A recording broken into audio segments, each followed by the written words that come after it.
tem algumas questões aí a serem analisadas, né? A primeira delas diz respeito às ilegalidades ou não do decreto. Como ele ampliou muito o escopo daqueles que podem ter direito ao porte de arma, ele também acaba fazendo com que se ramifiquem as leis modificadas por ele, porque aí não é só uma questão do Estatuto do Desarmamento, e é por isso que é redutor esse argumento de que ele apenas está cumprindo o que se fez, o que a população expressou quando fez o referendo do desarmamento, porque há várias leis específicas.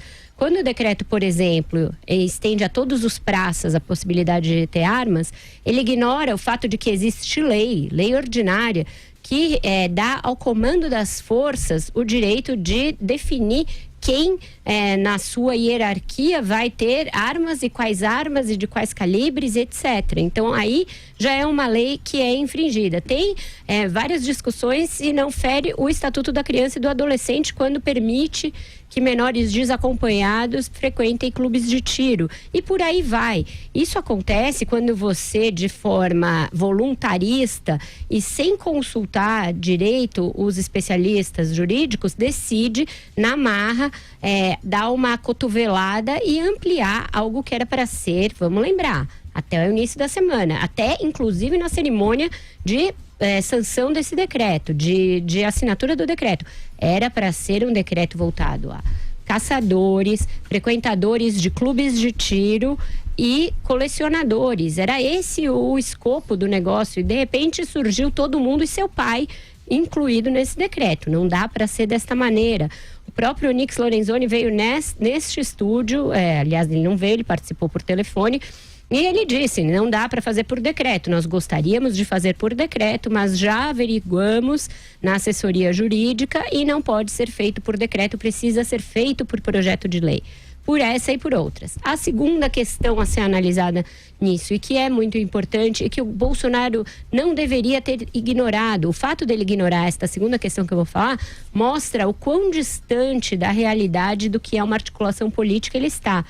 A Câmara e o Senado não vão aceitar graciosamente perder as suas atribuições, a sua atribuição de legislar, não vão ceder isso de graça para ele.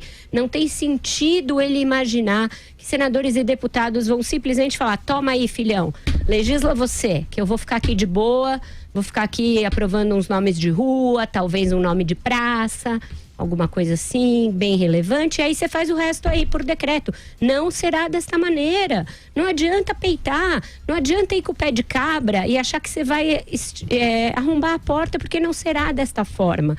Isso já estava muito claro desde o início do mandato.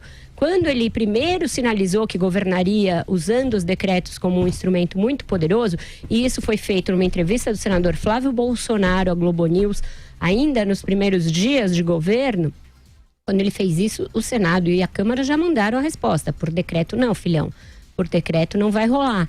Então, é evidente que se ele não atenuar o decreto, eles vão derrubar por meio de um decreto legislativo.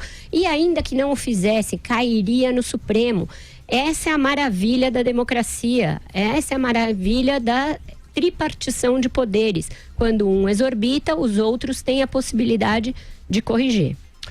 Uma coisa é a gente discutir o mérito, e eu nem entrei nesse mérito, enfim, eu acho que o governo anunciou que faria isso, aí você pode discutir em artigos, discutir por meio de estudos, de evidência, se isso vai ser bom ou ruim para a sociedade, e eu acho que a gente até deve fazer isso ao longo do tempo, quando as estatísticas mostrarem o que se deu com a nova política pública, que foi ela pré-anunciada, portanto não se trata de estelionato.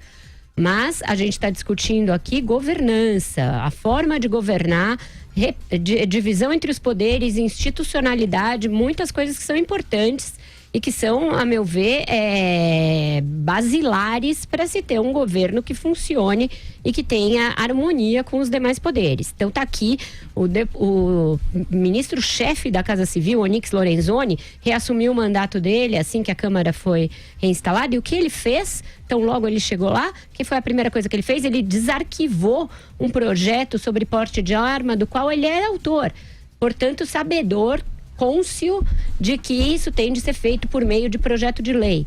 Então, quando o governo faz isso, quando não faz uma cerimônia e fica de bico calado, dizendo, agir no limite da lei, Quando manda para o ministro da Justiça com 1 hora, o que o governo quer fazer é um bypass nos outros poderes. É disso que se trata, é dar um cavalo de pau nas suas atribuições e achar que todo mundo vai ficar quieto, que só ele vai ser o esperto.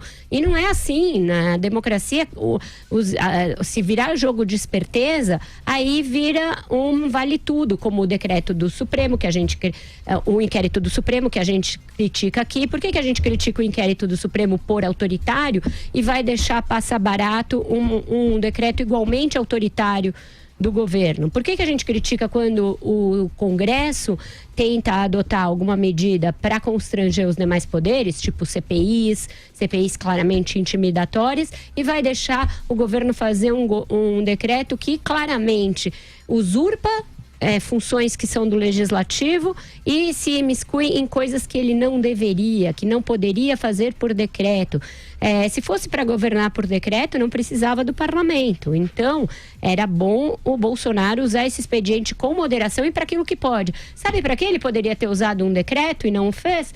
Para, por exemplo, transferir o COAF para o Sérgio Moro. Decidiu fazer por medida provisória lá atrás. E agora, se cair, não poderá fazer mais por decreto, porque teve uma medida de lei, um projeto de lei que caiu e aí não se pôde fazer por decreto. Então, é um governo que fala tanto em atribuições técnicas e que falha miseravelmente na técnica.